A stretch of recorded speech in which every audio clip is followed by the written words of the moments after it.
Welcome to The Catholic Perspective, a podcast brought to you by rcspirituality.org. Enjoy the episode. Some straight talk about divorce and annulment.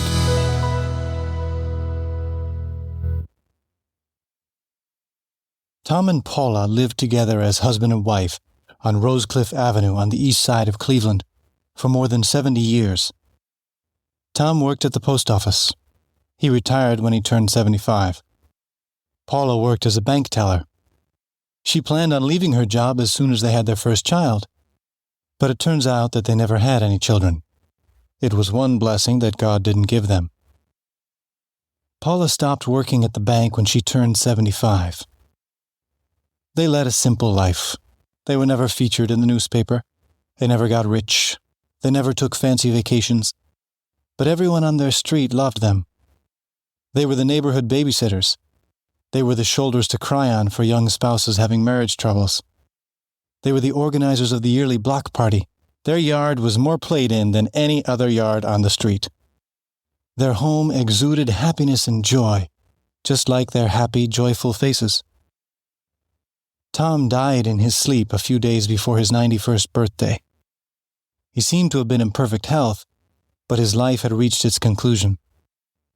Paula seemed to be in perfect health too, and she seemed to withstand the loss fairly well, for a couple of days anyway. But after 3 days without Tom, she too passed away, unable, so it seemed, to let her husband get too far out of reach. This is a true story, but it's not a rare one. It often happens that couples who share long and loving marriages die almost simultaneously, not for medical reasons, but for spiritual ones. The phenomenon eloquently illustrates something about marriage that you rarely hear people talk about, which is too bad because that something is the most important thing about marriage. It's called the marriage bond.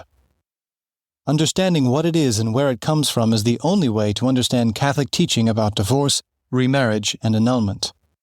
When two people go into business together, they form a partnership. They agree to work together on a project that will benefit each of them. The bond they form is entirely practical, exterior, contractual. When two people get married, they do much, much more.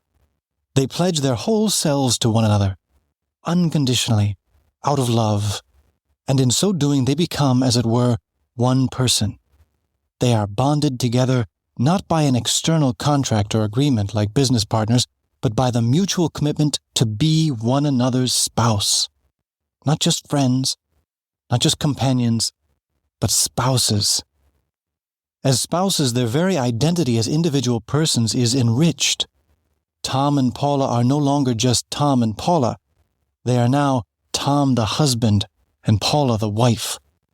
Two separate individuals have come together and freely entered into a new, unified life, in which the spouses live no longer for themselves, but for each other. A new physical, spiritual reality has come into existence, a marriage, a unique, exclusive, permanent bond between husband and wife. That's what marriage is. Jesus himself explained it like this, quoting Genesis. "Have you not read that from the beginning the Creator made them male and female, and said, 'For this reason a man shall leave his father and mother and be joined to his wife, and the two shall become one flesh, so they are no longer two, but one flesh'?" Even though you can't physically see the marriage bond, it's as objectively real as the child that naturally springs forth from it.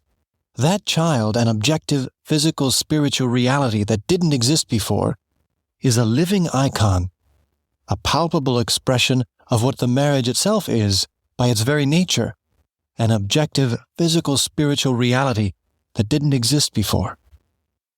And that's why a marriage can no more be undone, which is what divorce and remarriage claims to do, to undo a previous marriage, than the life of that child.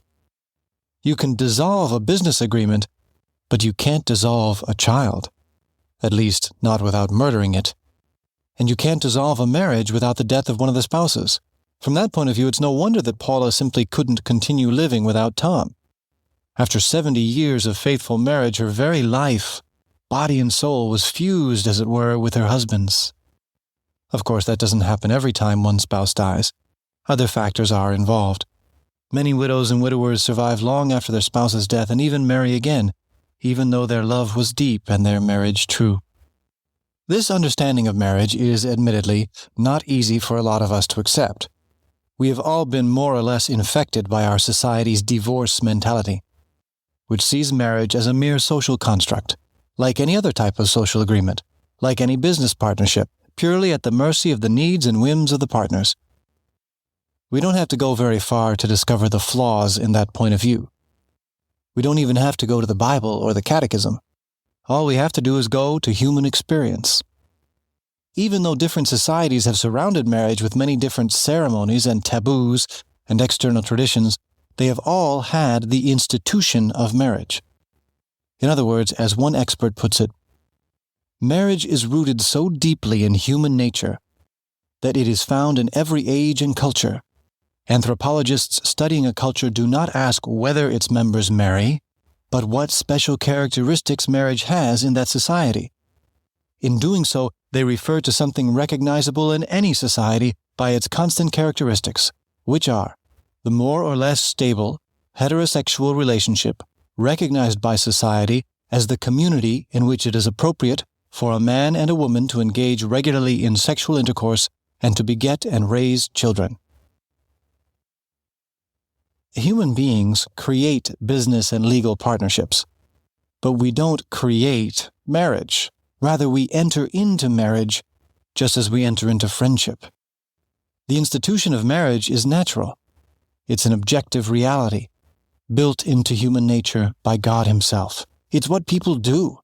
It exists prior to legal and social codes and cannot be essentially altered by them any more than human nature itself. As Christ put it, what God has joined together, no human being must separate. That's what the scientists and the anthropologists can tell us about marriage. But common sense leads us to the same conclusion. When a normal couple gets married, it's because they want to spend the rest of their lives together, and they want to build a family. That's what marriage is. And if asked why they want to get married, that's what they will answer. And if that's not their answer, if their answer is something like, we're looking for financial security, or I need a spouse in order to advance in my career, or she's pregnant and she doesn't want to get an abortion, but we don't want to embarrass her.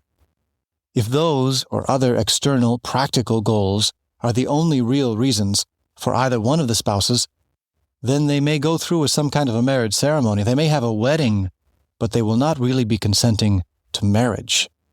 They will be entering into a glorified business partnership, but not into the marriage bond. Likewise, if one or both would-be spouses puts unnatural conditions on the marriage, for example, that they will purposely avoid having children so that they can be free to travel, or that if they get a divorce they will divide their property in such and such a way, or if the groom is consciously intending to continue having extramarital affairs, in cases like these, the formation of a true marriage bond is blocked. The couple may be forming a legal contractual relationship, but not the full interpersonal communion of spouses. In other cases, even when the couple enters marriage in good faith and does everything they believe is necessary for marriage, there may be an unconscious defect in their capacity to make the full consent necessary to form the marriage bond. A temporary or permanent psychological condition, for instance. In this case, too, no real marriage would be entered into.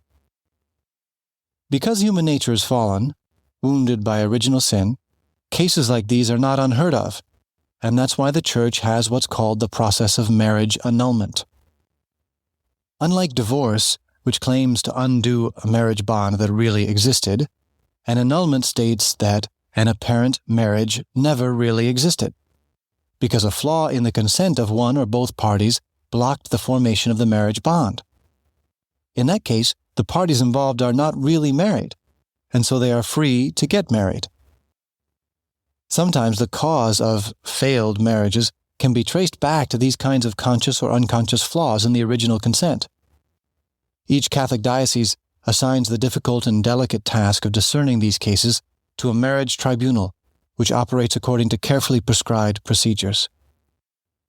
Sometimes serious difficulties in a marriage may require, for the good of the spouses or the children, separation, or even civil divorce, for example in the case of physical abuse. And Catholics in these situations can still be in full communion with the Church.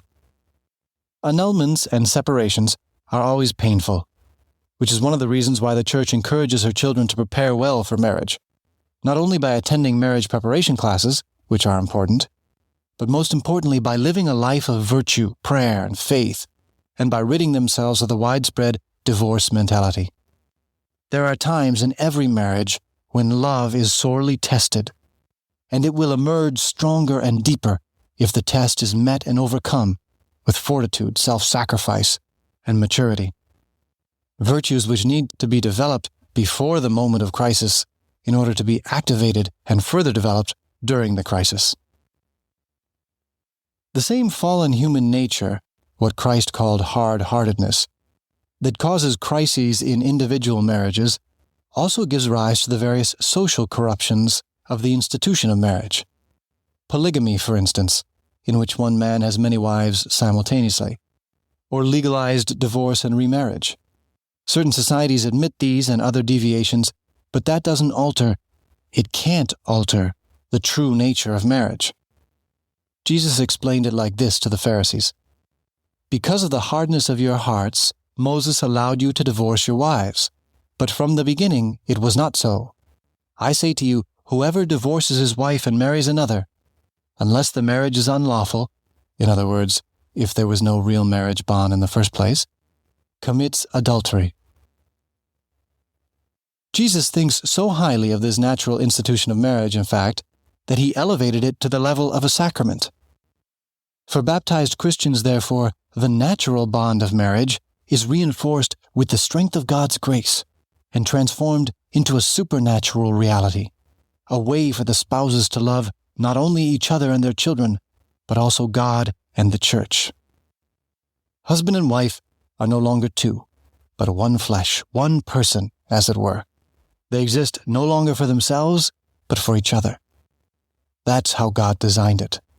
That's why getting married is a big deal, a much bigger deal than starting a new business with a new business partner.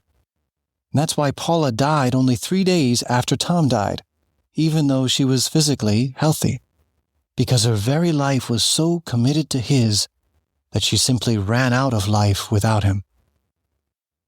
There was another married couple, Barbara and Matt, who lived on the east side of Cleveland not too far away from Tom and Paula on South Main Street.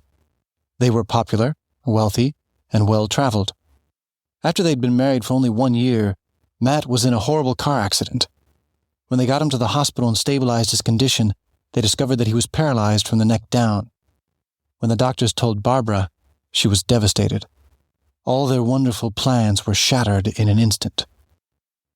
When Matt regained consciousness and the doctors told him what had happened, he asked to see his wife. They each tried to smile through their tears. He told her that he knew she didn't marry him in order to stay home and take care of a cripple, in order to spend her life celibate and childless. He told her that he knew she would be happier if she left him and found someone else. He told her he would understand. This too is a true story. What did Barbara do? Did she end her partnership for mutual benefit and get a divorce? Or did she stay faithful to her marriage vows? Did she look for happiness in comfort, pleasure, and convenience, or in the fidelity of true love, the kind of fidelity that Christ showed for his spouse, the Church, when he suffered and died on the cross? What did Barbara do? What would you do? It's worth thinking about now, so you'll be ready to make the right choices later. And that's some straight talk about divorce and annulment.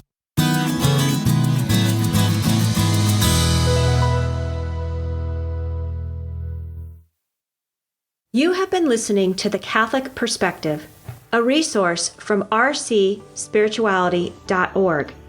Please visit our website and check out more great resources to help you pray, learn, grow, and go. Please join our team of digital missionaries by subscribing at rcspirituality.org.